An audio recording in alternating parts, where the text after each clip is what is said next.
People, and in particular children, face a lot of difficulties and challenges growing up in informal settlements. For an area that is so highly populated, it is ironical that the presence of government is hardly felt. In a slum of 250,000 people thereabout, you don't find a facility, you don't find an asset by the government, other than those that are provided by NGOs and other community groups. Having been involved with health programs and providing medical services in KIBERA slum for many years, in 2007, AMREF initiated the Personal Hygiene and Sanitation Education Program, also known as FACE. The objective was to promote observance of personal hygiene amongst school pupils to reduce the high incidences of illnesses and diseases that are prevalent in slum conditions, particularly those caused by poor hygiene and sanitation practices. In 2010, AMREF expanded the scope of the FACE program to the KIBERA Integrated School Health Program. It is a little bit broader to include social skills, to include nutrition, improvement on nutrition among these children, including menstrual hygiene issues among the young child in the slum, looking at child rights, issues and all that. AMREF took head teachers for a training to help us get equipped with information on how to go about implementing the integrated school health program. A parent also was taken from our school, was given a training, and the parents came back and talked to the other parents. This training was basically about personal hygiene and sanitation, and we became the TOTs. After training, we qualified. So the first thing that we were to do, make the other teachers to be TOTs, give this information to the pupils. These lessons that you have learned, it's really helping, because if you teach a person and you tell that person to go and tell others, the person go and tells his family, and the family go and tell friends, it will really spread.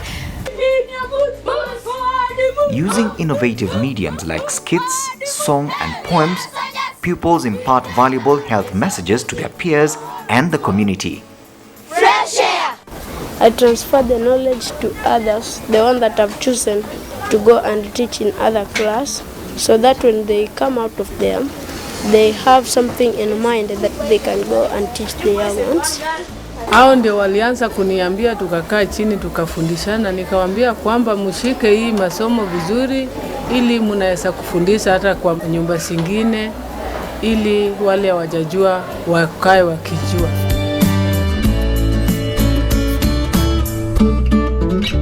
School health clubs are important for continuity. They are able to do in their own small way, create messages that would keep reminding the children. The messages on personal hygiene and sanitation is also good for mentoring the other pupils to be able to learn as they come to school on their personal hygiene and sanitation. As part of life skills training, pupils are taught innovative ways of keeping kitchen gardens. This is aimed at boosting food security and improving the nutrition of their families, utilizing the little spaces around their homes. Through the KIBERA Integrated School Health Project, schoolgirls have been provided with sanitary towels. This has greatly enhanced the esteem of the girls and boosted their level of concentration in their studies. Shukuru AMREF sana kwa kutuletea hizo vitu, kwa sababu sasa kama msichana ameanza hiyo stage, anaenda kwa mwalimu anamuitisha, anamwambia tu mwalimu nisaidie na pads, alafu mwalimu anampea. Sana kwa comfortable, hata anaweza kimbia, anaweza cheza na wenzake, anaweza jibu swali kwa darasa.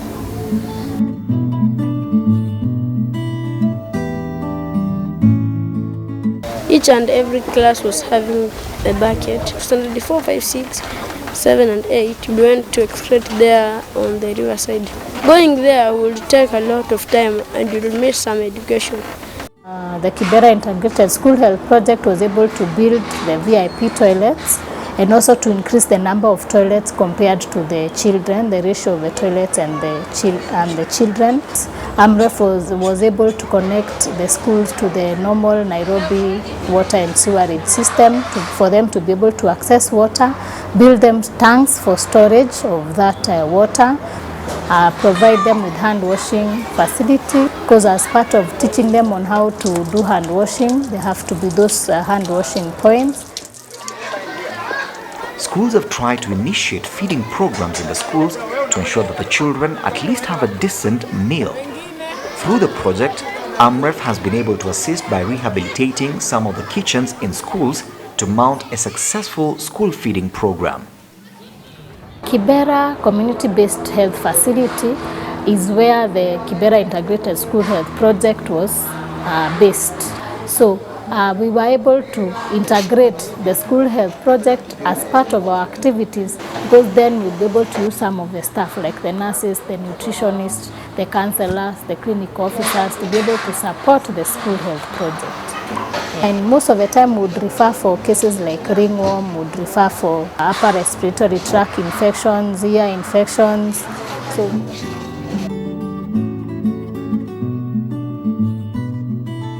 as a community health worker, we gather information in terms of the household members. In terms of sanitation, we normally follow up and see how they clean their toilets, and we have cleanups, of course, which is once per month. And if I get any case in terms of maybe they're moderately malnourished or they don't know their health status, they don't treat their water, I teach them, and if they're ill, I refer them to the health facility.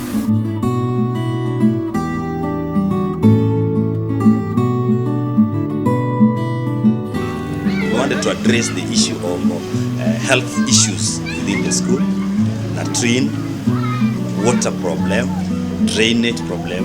And in case we have a program, let's say we have a need in each and every school, or a school that has a need, we go and visit and we see how we can help them.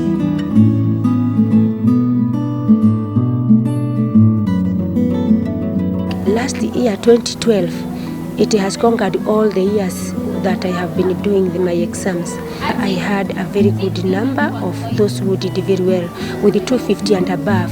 We have a good learning environment. The pupils are disciplined, the pupils are very clean. So this is much more than what I would actually express using words. I'm more than happy.